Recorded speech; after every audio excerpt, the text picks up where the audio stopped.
Dr. Marcos Zulian Teixeira, médico homeopata. Doutor, boa tarde, seja muito bem-vindo ao nosso programa. Obrigada por estar aqui no Viver é Melhor. Por favor, vamos nos sentar.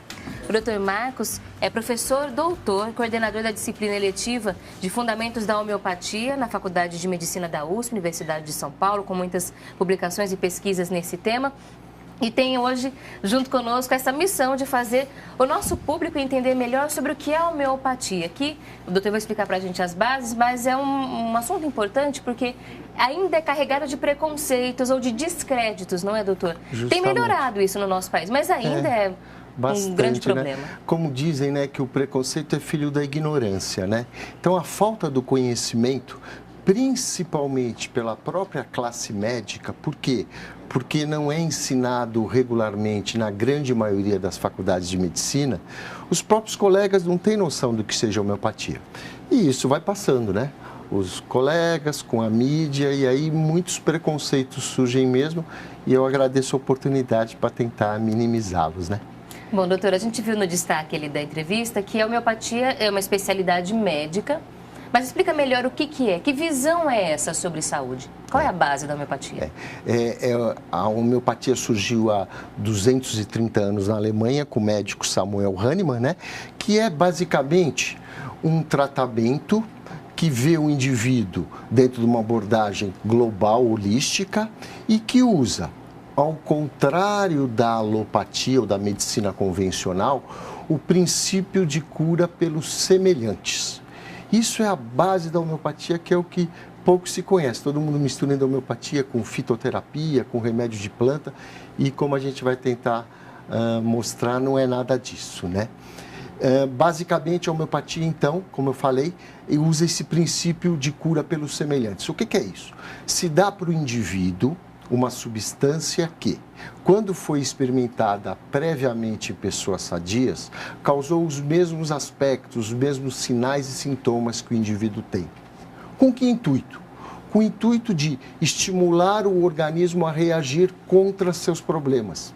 Eu sempre falo para os pacientes, pense na homeopatia como uma vacina, entre aspas, como uma imunoterapia. Não é esse o princípio da vacina e da imunoterapia? Só que por uma determinada causa. Se põe aquele agente, né? No caso da vacina, no caso da imunoterapia, se ele é alérgico a pó, a fungo, se dá esses alergênios, com o quê? No sentido de estimular uma reação. A homeopatia usa o princípio semelhante, que é o princípio da semelhança, só que para tratar os mais diversos sintomas e o indivíduo como um todo. Esse é o principal princípio. Para você poder usá-lo, você tem que saber o que as substâncias causam nos indivíduos. E para isso existe a experimentação no indivíduos sadios. Temos na farmacopeia homeopática, nós temos 3.000 substâncias que ao longo desses 200 anos foram experimentados em dezenas, centenas de pessoas sadias. Substâncias de que origem? De qualquer origem. Vegetal, mineral, animal, inclusive química. Se a gente puder falar, os próprios medicamentos alopáticos podem ser usados segundo o princípio da homeopatia, né? E nessas experimentações se levanta tudo que as substâncias causam nos indivíduos, nos diversos sistemas. O que causa nos aspectos emocionais e psíquicos? A substância causou ansiedade, irritabilidade, medo, insegurança. O que causou nos aspectos gerais? Causou um aumento da temperatura, um desejo alimentar, uma determinada suscetibilidade alérgica por umas substâncias. E o que causou nos diversos sistemas? Sistema neurológico, sistema metabólico. Isso tudo é catalogado. Então, a gente tem 3.000 substâncias experimentadas em diversas pessoas, com dezenas e centenas de aspectos. E isso é a base para a gente usar o princípio da semelhança, ou seja, escolher uma substância que causou sinais e sintomas muito semelhantes ao do indivíduo. Vamos pensar num exemplo prático. Não sei, uma enxaqueca. Tá. O indivíduo aparece com uma enxaqueca com as suas características. É aquilo lá da individualização que era o próximo princípio, né? O remédio sempre é individualizado.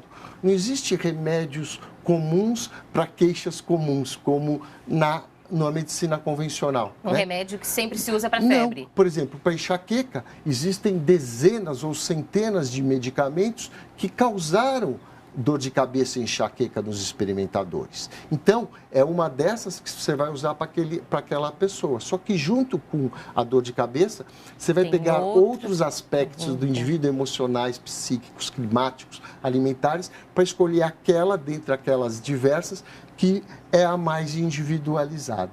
E aí não vai vir com aquele objetivo, quando você tem uma enxaqueca que toma um remédio para dor de cabeça, o objetivo é tomar o remédio e meia hora depois a dor começar a diminuir, o alívio. Só que quando é crônico, acabou o efeito, volta tudo. A ideia é essa, é justamente tentar agir um pouquinho mais embaixo, fazendo o quê? Estimulando o organismo a reagir contra os sintomas. E não apenas paliando, como na medicina convencional a gente faz, porque usa o princípio dos contrários. A gente dá alguma coisa ante aquele sintoma. Na homeopatia, a gente dá uma coisa semelhante para estimular o organismo a reagir e, com isso, vir a resposta terapêutica. E agora o nosso convidado, o Dr. Marcos, que é homeopata, vai continuar explicando para a gente como é que pode ser feito isso. Vamos pensar, então, no caminho prático. Um telespectador está assistindo a gente, quer passar por um médico homeopata. Quando ele chegar no consultório, o que vai acontecer? Como é que é essa primeira consulta do médico com o paciente?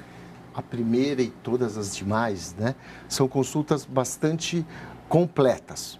Por isso que até se tem a crítica que a homeopatia é efeito placebo, porque se fala que o médico conversa muito com o paciente. Não, faz uma terapia. O médico conversa muito, e na verdade ele não conversa, ele escuta muito o paciente. Por quê? E ele vai direcionando o paciente a falar, porque ele precisa levantar características desse indivíduo em todos os campos, para, como a gente falou no primeiro bloco, para encontrar aquele remédio individualizado.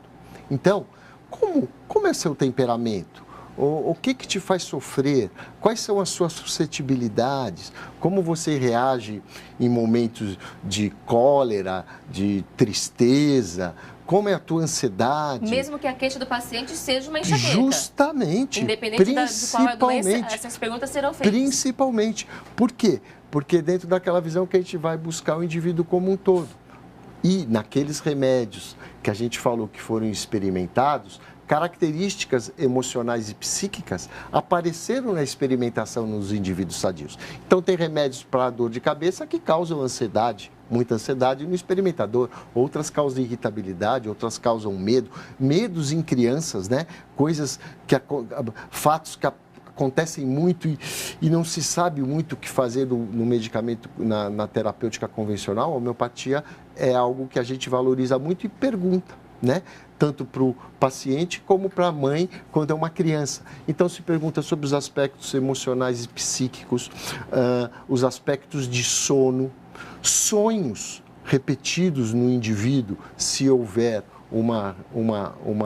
um sonho semelhante nas experimentações são usados, aspectos climáticos, alimentares, transpiração, intestino, etc. Olha, eu vou te falar que você vai se surpreender com as perguntas que serão feitas numa consulta com um especialista da homeopatia. Você nem imagina aquele tipo de resposta vai fazer diferença no tratamento. E aí que é interessante que é quando a gente vê que é essa busca por um todo. Isso. E aí, por isso que o tratamento acaba sendo muitas vezes mais difícil, doutor, até encontrar exatamente o que vai atingir aquela pessoa. Perfeito, Camila. O que a gente pega, essas várias perguntas que falou, a gente chama de modalidades, né? E é por isso justamente que se dificulta a escolha. Por quê?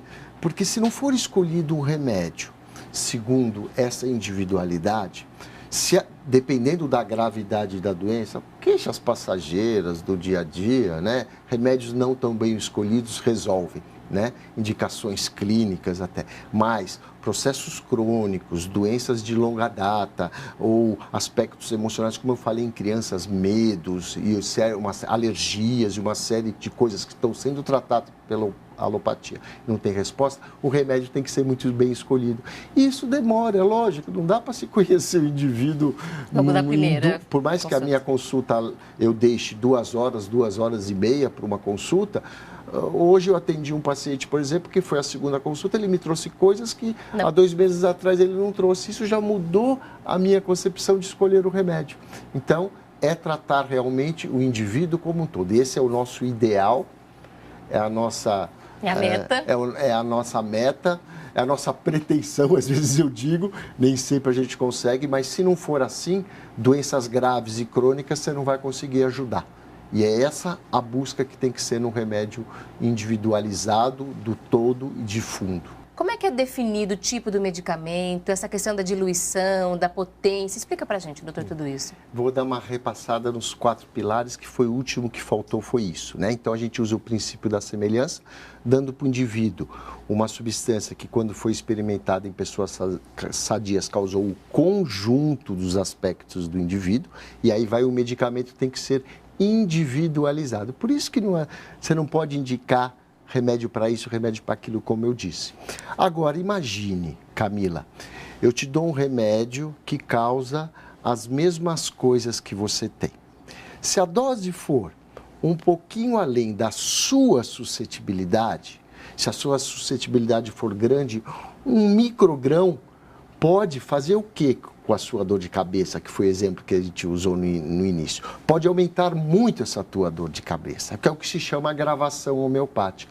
Foi por isso que há 200 anos atrás, o Hahnemann, ele começou a diluir e agitar as substâncias, para diminuir aquele efeito patogenético que poderia piorar o sintoma do indivíduo, mas sem deixar de despertar aquela reação do organismo. E é por isso que todo medicamento é ultra diluído e agitado. É o método da dinamização. No começo da sua prática, o médico, e muitos colegas não sabem disso e falam que a homeopatia é tudo aguinha ou bolinha ultra diluída, e não é. Esse é o último pilar. É simplesmente para se ter uma segurança no remédio, para não causar uma agravação homeopática. Para que ele não piore a doença. Igualmente as vacinas e a imunoterapia, são microdoses. Às vezes se dá até via oral, porque a intramuscular pode causar uma agravação.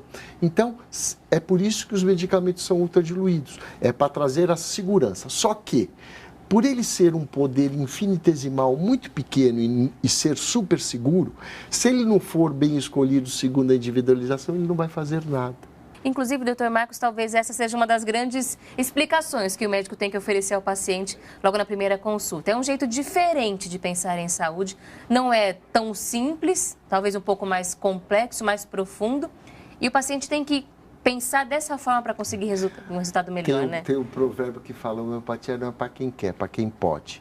Para quem pode nesse sentido, que tem essa concepção, que está buscando algo a mais e não, como você bem falou no começo, o imediatismo. Eu quero aliviar meu problema e para que eu vou ficar identificando? Só que nas doenças crônicas ele vai ter que aliviar todo dia as custas de remédios que trazem efeitos colaterais e atacam a saúde dele, né? Mas é isso mesmo, é a concepção. Tanto que tem gente que não tem problema de saúde nenhum e busca a homeopatia para ajudar nesses aspectos, no emocional, no psíquico, que, como eu digo, muito tempo atrás, num programa, eu falei, é o filé da homeopatia, para ajudar nesses aspectos emocionais e psíquicos. Como? Minimizando as suscetibilidades, dando uma modulada, por pequena que seja, já faz uma grande diferença na saúde.